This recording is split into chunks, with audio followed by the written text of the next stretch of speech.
So my journey in entrepreneurship was very unexpected. I did not grow up thinking I would be an entrepreneur, especially since I grew up in a situation where finances weren't always secure.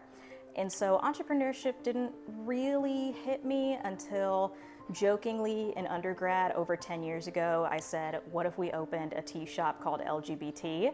And then when I went to the University of Louisville to get my MBA, I took a class called Entrepreneurship with Suzanne Bergmeister. And her focus was on putting customers first, not putting profit first. And things lined up in my life to where I had this amazing opportunity to create a community space.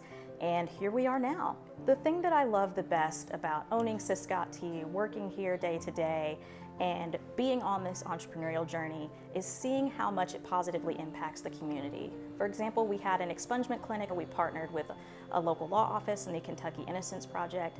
And I remember being behind the counter and watching folks come in to get background checks. There were so many smiles and hugs and high fives when they realized that things on their criminal record could be expunged and that someone was here to help them.